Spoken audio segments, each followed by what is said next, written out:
In the tapestry of life, we often find threads of joy, but also those unkind. Wounds like needles pierce our souls, leaving behind jagged, gaping holes. Yet in the darkness, a light does gleam, a promise that things are not as they seem, for wounds with time can turn to gold if we're brave enough their stories to unfold. So let us journey through the pain and see how wisdom we can gain. Stay tuned for more, for there's a theme of healing and hope next on Stop Doubting Your Dream. Welcome to Stop Doubting Your Dream. I'm your host, Jeff Meyer, and each week I'll give you practical steps to turn your dream into a viable source of income so you can live without regret, reshape your future, and create the meaningful change you want to see in the world, all without leaving your day job. So if you're someone who's ready to stop doubting your dream and start living it, let's dive in. Wouldn't it be great if we could avoid all those painful moments in life? Wouldn't it be awesome if we could step around painful moments in our dream pursuit? How many of you guys go out of your way to avoid pain, to protect yourself from the possibility of pain? As the adage goes, no pain, no gain. True or false? I'd like to unpack 4 reasons why I think pain can actually be a gift. Number 1, pain can give us a deeper grasp of our purpose because you were designed to live your life, not someone else's. It was August 2016. And after walking into my board and staff meeting, offering my resignation from full-time ministry as their lead pastor, they offered instead for me to take a 6-month sabbatical from my work at the local church. This sabbatical, it helped the congregation and me discover and then decide what we were really committed to, what we were uniquely designed to be and do. For the congregation, it meant discovering and deciding if they really believed in the vision that we were pursuing, the mission that we were living out every day. I think on the church side, they had become over time, I'd been there a long while, a bit comfortable with my voice, a bit comfortable with just listening to me and growing content with me kind of entertaining them. And for me, I had to discover and decide if my true calling in life, which I was a little murky about at the moment, was really being lived out being a full-time pastor. For me, I had fallen into the trap that I was there to meet people's needs and satisfy their expectations and requirements. And over time, I was losing myself in the process. So through the painful experience that led up to, that was experienced during, and that followed years after the sabbatical, for both sides, by the way, we together and separately have begun to grow into our deeper purpose and are living out our unique vision as a congregation with a lot more fervor. I see that in the people I lead and work with in this congregation. The last few years coming out of COVID have been pretty amazing to see people grasp and understand their part in the calling to connect people to life in Jesus and to have their household be a household well. And for me, I have so much greater clarity today than I did back then in 2016 about my overall calling and how pastoral ministry and leadership in the church fits into it as one piece of it, not the only piece of it. I'm not just a pastor, not to minimize the role of pastor in any way, but it's one part of who I am. And now I can see how all the pieces fit together. When we think about the way of Jesus as it relates to this first point, that we get a deeper grasp of our purpose because we're designed to live our life, not someone else's. Jesus makes his way into the wilderness for 40 days. We're told in Matthew 4 that Jesus was led by the Spirit of God and is tempted by the devil. What a way to begin his public ministry. Not the most glorious coronation. Hungry and alone in the wilderness, the devil sees his opportunity to trip Jesus up and get him off track. Use your power, Jesus. Use your position, Jesus, to feed yourself, to protect yourself, to elevate yourself. Painfully alone, Jesus endures the wound of this relentless temptation. And he boldly declares who he is and what he's on earth to do. Away from me, Satan, Jesus declares, for it is written, worship the Lord your God and serve him only. You guys, in order to live your life, you got to be clear on who you are and what God is leading you to do. And sometimes it takes pain to remind us, to clarify this for us. Pain is also a gift. This is point number 2, because it has a unique capacity to open us up to help, because the journey was never meant to be taken alone. This is not an isolating journey. It is done in collaboration. We make a huge mistake when we think we're all in this alone. A friend recently found himself in between jobs just as he and his wife were days away from delivering their 4th child. Crushing, not only financially, but uninsured. The depth of regret and shame he felt in not providing for his family left their family at a unique place in their history where they had to receive help to make it. And man, did the community surrounding them rally. Some of the greatest moments of communal relationships and support emerge in pain. We're at our best as a society, as a human community, when we're up against it, right? So when you think about your own pain and need for healing, maybe right now, maybe sometime in the future, ask yourself this question: how might what I am going through right now be opening me up to a greater experience of community, of fellowship, of collaboration? In perhaps Jesus' most famous parable, the way of Jesus is clearly illustrated. Love your neighbor. And the religious leader says, who's my neighbor? Trying to justify himself. And Jesus begins to tell a story.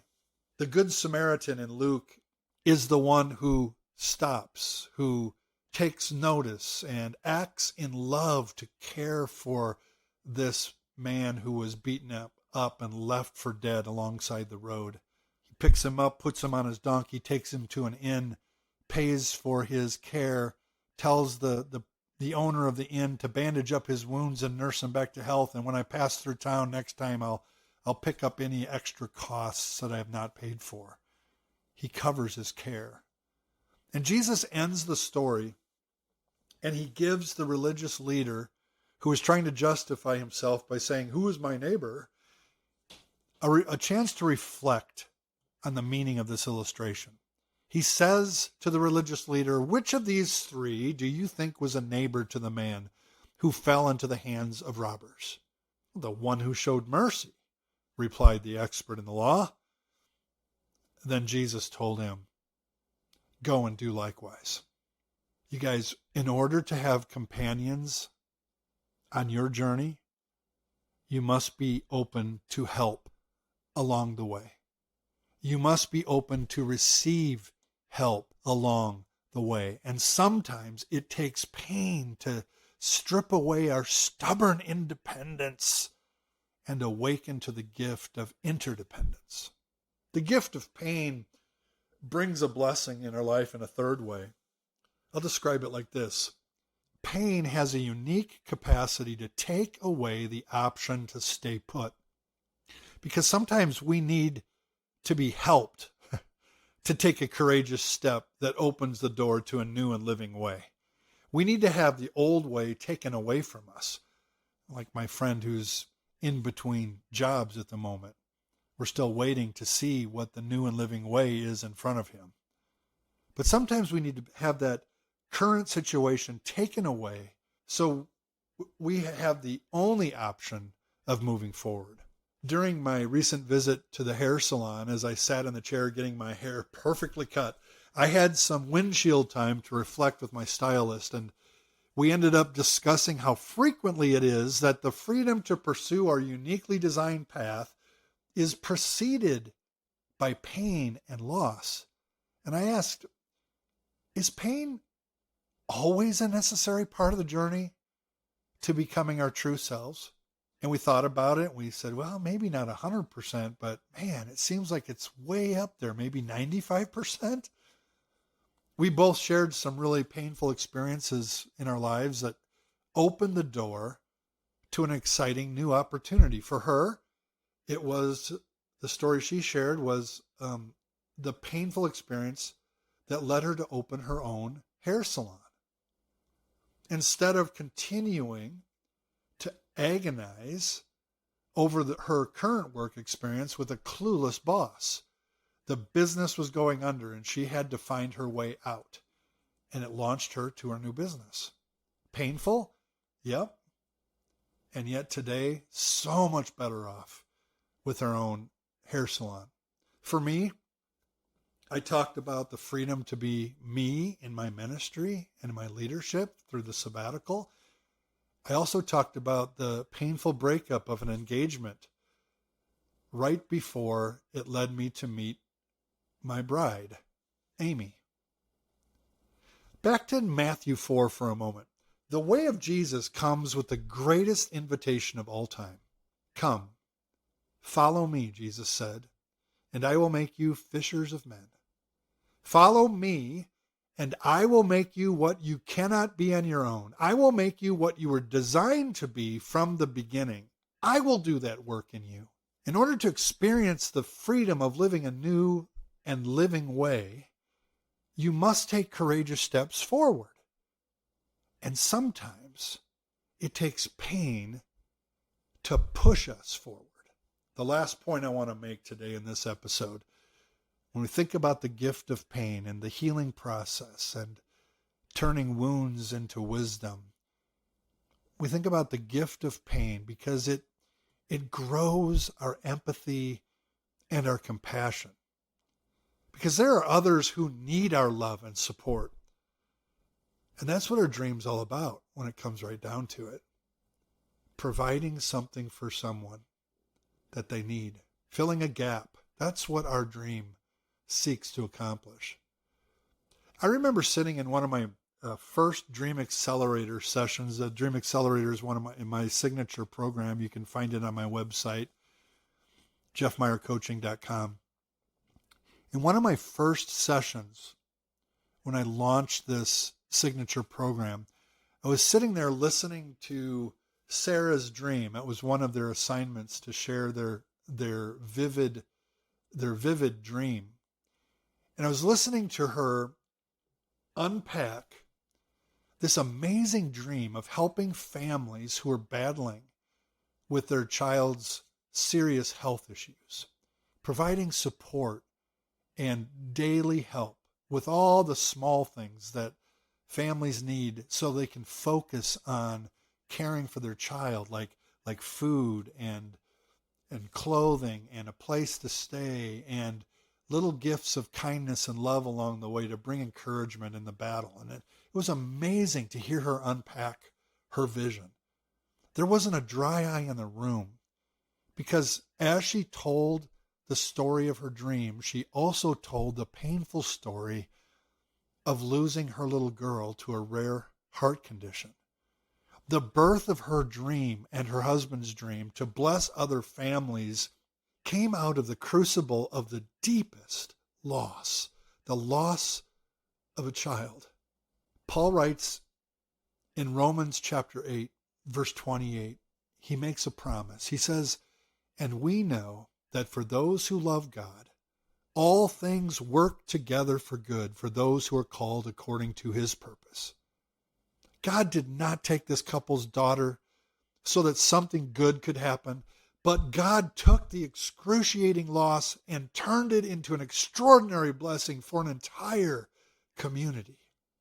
In one single chapter, Luke chapter 15, Jesus tells 3 stories to illustrate his way concerning this final point I'm trying to make today. He tells the story of a lost sheep, a lost coin, and a lost son. Painful parables, but great joy when the lost was found. Party time! I can't read Luke 15, no matter how many times I read it, and not be motivated to go out and search, to turn the house upside down, to regain that lost treasure, to wait eagerly for the return of a lost son. My pain can move me to look for others in pain. In order to help others heal, you must step out, and sometimes it takes pain to motivate us and show us how we can help. Those are my 4 points. Just to review real quickly. Pain is a gift because it grows our empathy and compassion, because there are others who need our love and support. Pain can take away the option to stay put, because sometimes we need the help to take a courageous step that opens the door to a new and living way. Pain can help us because it opens us up to the help of others, because the journey was never meant to be taken alone. And the first point I made today, the gift of pain can give us a deeper grasp of our own purpose, because you were designed to live your life, not someone else's. Thanks so much for joining me again today in another episode of Stop Doubting Your Dream. Take some time to reflect on your own pain story, your own recent pain story, or maybe your a while ago pain story, but you are still trying to make sense of it. Could one of these 4 points help you heal, help you discover a new narrative, and open the door to a new possibility? I'd like to invite you to explore my social media networks. Check out my blog for more tips and insights on this idea of embracing and accepting the healing process of turning wounds into wisdom.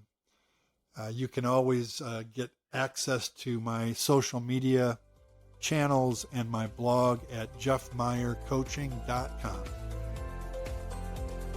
Next week, we're going to discuss all the things emotions and emotional intelligence, and how emotions can actually help us fuel the dream journey instead of frustrating it.